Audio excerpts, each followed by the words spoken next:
तो इस वाले समरी वीडियो में हम यूनिफॉर्म एक्सेलरेटेड मोशन की बात करेंगे और उसके कुछ स्टैंडर्ड रिजल्ट देखेंगे और उस पर्टिकुलर केस को कैसे डील करना है थोड़ा सा उसको हम समराइज करेंगे। So what is uniform accelerated motion? तो लिखा है कि when acceleration of particle is uniform, uniform का मतलब same magnitude same direction, for any given time interval, then motion of the particle is called uniform accelerated motion for that time interval, for that time interval। ये क्या कहना चाह रहा है कि अगर किसी टाइम इंटरवल में पार्टिकल का एक्सेलरेशन कांस्टेंट है तो उस टाइम इंटरवल में पार्टिकल जो मोशन करेगा उसको कहते हैं uniform accelerated motion. Time interval बहुत जरूरी है। हो सकता है t बराबर 2 से लेकर t बराबर 10, ये 2 से लेकर 10 ये 8 सेकंड में ही पार्टिकल का एक्सेलरेशन कांस्टेंट हो, तो उस 8 सेकंड के दौरान ही हम उसकी मोशन को यूनिफॉर्म एक्सेलरेटेड मोशन कहेंगे। अब जब भी पार्टिकल की एक्सेलरेशन कांस्टेंट हो तो उस टाइम ड्यूरेशन में हम इतनी इक्वेशन लगा सकते हैं।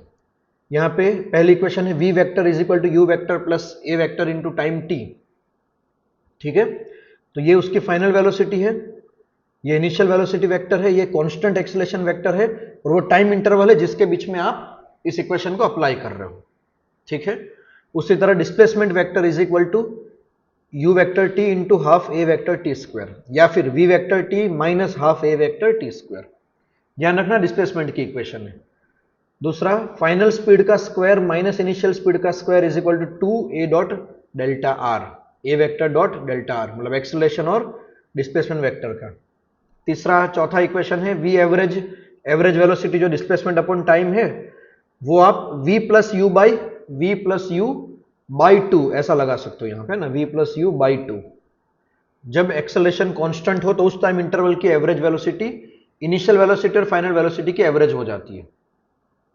और displacement in nth second is initial velocity vector plus a by two 2n minus 1। तो इतनी इक्वेशन आप उस टाइम ड्यूरेशन में लगा सकते हो।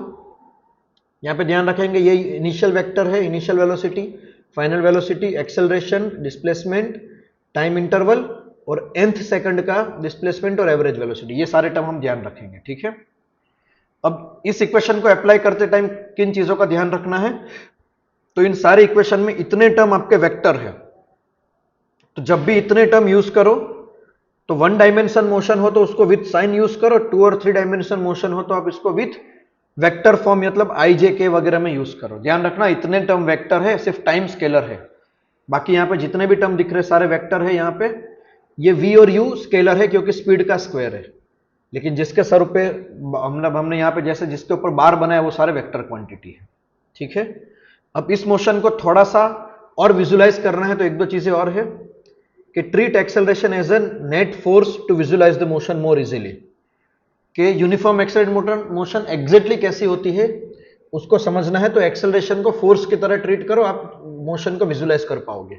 मैं एग्जैक्टली क्या कहना चाह रहा हूं मैं आपको नेक्स्ट पेज में समझाता हूं। ठीक है, तो possible trajectory with uniform accelerated motion, कि अगर पार्टिकल का एक्सेलरेशन कांस्टेंट है तो उस टाइम ड्यूरेशन में पार्टिकल का पाथ कैसा कैसा हो सकता है उसकी बात करेंगे। तो केसेस पे डिपेंड करेगा उसका पाथ कैसा होगा। तो केस 1 है इनिशियल वेलोसिटी 0 है। अब सोचो पार्टिकल की इनिशियल वेलोसिटी 0 है, यानी पार्टिकल इनिशियली एट रेस्ट पे है, पार्टिकल इनिशियली एट रेस्ट पे है, और मानो इस डायरेक्शन में एक्सेलरेशन कांस्टेंट है, इस डायरेक्शन में एक्सेलरेशन कांस्टेंट है।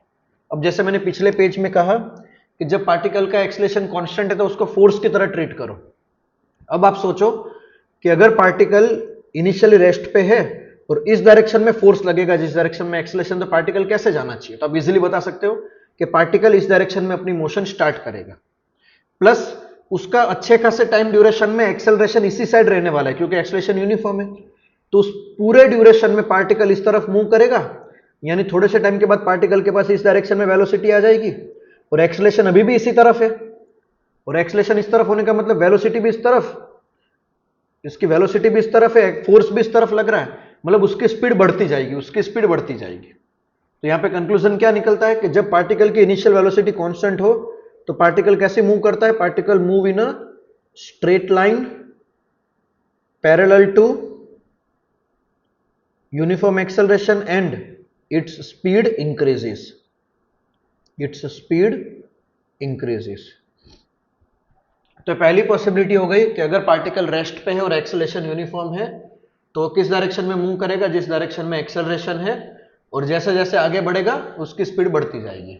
अब दूसरी पॉसिबिलिटी ये बोल रहा है कि भाई angle between initial velocity vector and acceleration vector is zero. इसका मतलब ये कहना चाह रहा है कि भाई पार्टिकल की मान लो इनिशियल वेलोसिटी इस तरफ है और उसका एक्सेलरेशन भी इसी तरफ है, दोनों पैरेलल है, तो पार्टिकल कैसे मूव करेगा। तो अगर आप इसको ऐसे सोचो कि भाई जिस डायरेक्शन में एक्सेलरेशन है उसी डायरेक्शन में उस पर फोर्स लगेगा, तो आप सीधा बता सकते हो कि पार्टिकल इसी डायरेक्शन में कंटिन्यूसली जाता रहेगा, उसकी स्पीड बढ़ती रहेगी। तो यहां पे भी पार्टिकल स्ट्रेट लाइन में मूव करेगा, तो इसको कंक्लूड कैसे करेंगे कि अगर ये वाली कंडीशन सेटिस्फाई हो रही है तो पार्टिकल कैसे मूव करेगा, particle will move in straight line parallel to acceleration vector and speed continuously increases. Particle ऐसे मूव करेगा। ठीक है, बहुत इजीली आप इसको बता सकते हो। नेक्स्ट, तीसरा स्पेशल केस है कि इनिशियल वेलोसिटी वेक्टर और एक्सेलरेशन वेक्टर के बीच में 180 डिग्री का एंगल है। उस केस में पार्टिकल कैसे मूव करेगा। तो अब यहां पे ऐसा सोचो कि पार्टिकल के पास इनिशियल वेलोसिटी वेक्टर इस तरफ है और एक्सेलरेशन वेक्टर इस तरफ है। अब आप फोर्स के टर्म में सोचो, पार्टिकल इनिशियली ऐसे जा रहा है और उस पर फोर्स ऐसे लग रहा है, तो आप सीधा बताओगे पार्टिकल जाएगा तो स्ट्रेट लाइन में लेकिन स्लो डाउन होगा, और स्लो होके ये पार्टिकल क्या होगा, इस केस में पार्टिकल स्लो होगा और मोमेंटली रेस्ट पे आ जाएगा। अब जैसा पार्टिकल रेस्ट पे आएगा और एक्सेलरेशन अभी भी है तो हम सीधे आ जाएंगे केस 1 में, क्योंकि रेस्ट पे आने के बाद उसकी इनिशियल स्पीड 0 हो गई और एक्सेलरेशन इस तरफ हो गया।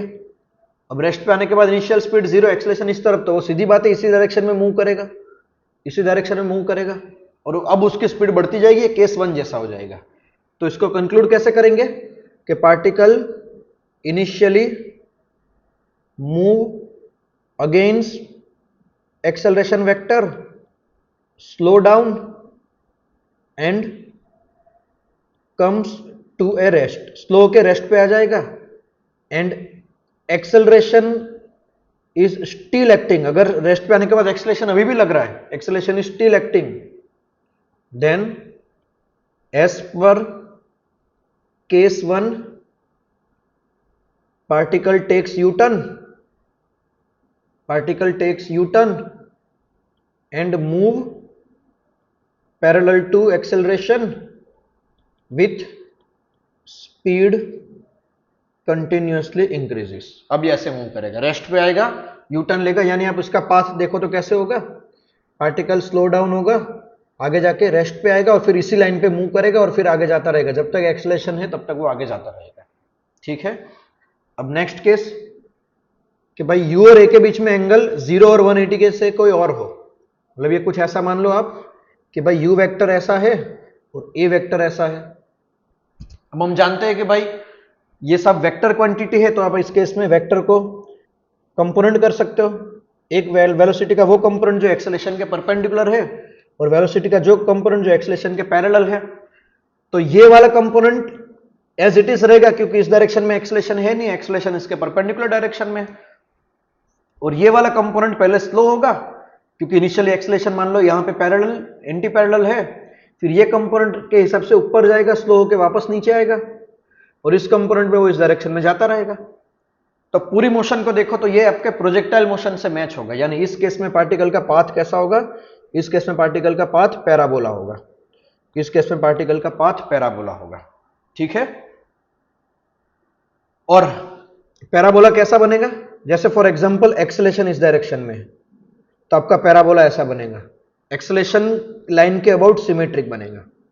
अगर मान लो एक्सेलरेशन इस डायरेक्शन में तो आपका पैराबोला एक्सेलरेशन की डायरेक्शन में सिमेट्रिक बनेगा। यानी यहां पे हमें चारों केस देख के क्या सीखने को मिल रहा है, पहली चीज, अगर पार्टिकल का एक्सेलरेशन कांस्टेंट है तो या तो वो स्ट्रेट लाइन में मूव करेगा, कब, जब उसका वेलोसिटी और एक्सेलरेशन के बीच का एंगल या तो 0 हो, या तो 180 हो, या फिर इनिशियल वेलोसिटी 0 हो। इन तीन केस में पार्टिकल स्ट्रेट लाइन में मूव करेगा उस ड्यूरेशन के अंदर। और अगर पार्टिकल का वेलोसिटी और एक्सेलरेशन के बीच में एंगल 0 और 180 के अलावा कुछ और है, तो उस केस में पार्टिकल क्या करेगा, उस केस में पार्टिकल पैराबोलिक मोशन करेगा, एग्जांपल प्रोजेक्टाइल मोशन। अब देखो एक मिसकंसेप्शन है, लोग ऐसा समझते हैं कि भाई uniform circular motion is uniform accelerated motion, लेकिन ऐसा नहीं है। यूनिफॉर्म सर्कुलर मोशन में स्पीड कांस्टेंट है तो उसका सेंट्रीपिटल एक्सेलरेशन की वैल्यू कांस्टेंट है, लेकिन उसकी डायरेक्शन चेंज होती जाएगी। जैसे जैसे पार्टिकल सर्कल में घूमेगा सेंट्रीपिटल एक्सेलरेशन की डायरेक्शन चेंज होती जाएगी।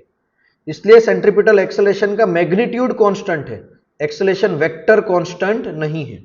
तो पहले तो ये मिसकंसेप्शन हमें दूर करना है कि uniform circular motion is not uniform accelerated motion. दूसरा, ये एक बड़ी कॉमन मिस्टेक है कि ये जो 5 फॉर्मूला हमने देखे उसमें डेल्टा आर ध्यान रखना, यहाँ पे डिस्प्लेसमेंट है। ये भी एक बहुत कॉमन मिस्टेक है कि लोग डेल्टा आर को डिस्टेंस लेके ट्रीट करते हैं, जबकि delta R is a displacement not a distance. ठीक है, अब फॉर्मूला अप्लाई करते टाइम किस चीज का ध्यान रखना है? तो पॉसिबिलिटी क्या है? पहली पॉसिबिलिटी, पार्टिकल स्ट्रेट लाइन में जाएगा, ये है केस 1 एंड 2। दूसरी पॉसिबिलिटी, पार्टिकल स्ट्रेट लाइन में रहेगा लेकिन यू टर्न लेके वापस जाएगा, यह है केस 3। और तीसरी पॉसिबिलिटी, पार्टिकल पैराबोलिक पाथ पे जाएगा, यह है केस 4। तो आपके पास इन 3 में से कोई एक ही केस आने वाला है, या तो पार्टिकल स्ट्रेट लाइन में होगा, अब स्ट्रेट लाइन में या तो सीधा जाएगा या तो यू टर्न लेगा या फिर पैराबोला पे होगा। ये तब होगा, ये पाथ तब तक होगा जितने ड्यूरेशन तक उसका एक्सेलरेशन कांस्टेंट है। अब आपको इस पूरे पाथ में चूज करना है कि आपको कौन से 2 पॉइंट के बीच में इक्वेशन अप्लाई करनी है। ध्यान से समझो, अगर मान लो पार्टिकल का पाथ ये है, ए से लेके बी सी डी, यहां पार्टिकल यू टर्न नहीं ले रहा, उसकी स्पीड बढ़ती जा रही है। तो अब आप चाहो तो इक्वेशन आप सीधा ए से डी के बीच में अप्लाई कर सकते हो, पांचों इक्वेशन। तो आप ए को इनिशियल लोगे, डी को फाइनल लोगे। आप चाहो तो इक्वेशन बी से लेके सी के बीच में भी अप्लाई कर सकते हो। तो यहां पे आप बी को इनिशियल लोगे, सी को फाइनल लोगे, और अब टाइम ड्यूरेशन बी से सी के बीच का ही पुट करोगे। इवन पार्टिकल का पाथ स्ट्रेट लाइन है, यू टर्न ले रहा है, मान लो ऐसा पाथ है, ए बी सी, यहां पे डी ई। अब कई बार ऐसा क्वेश्चन आता है कि पार्टिकल ए से स्टार्ट कर रहा है, यू टर्न लेके ई तक पहुंचेगा। अब आपको पूछ लिया भाई ए से लेके ई तक जाने में कितना टाइम लगेगा, तो जनरल स्टूडेंट क्या करते हैं, ए से सी का कैलकुलेशन अलग करते हैं और सी से ई का कैलकुलेशन अलग करते हैं। लेकिन आप सीधा ए से ई के बीच में इक्वेशन को अप्लाई कर सकते हो। ए को इनिशियल पॉइंट लो, ई को फाइनल पॉइंट लो, मतलब ए की वेलोसिटी आपकी पॉजिटिव आएगी क्योंकि इनिशियल डायरेक्शन अगर पॉजिटिव है तो ई की वेलोसिटी आपकी नेगेटिव आएगी। और अब टाइम सीधा ए से ई के बीच का पुट करो, और अब डिस्प्लेसमेंट भी सीधा ए से ई के बीच का पुट करो।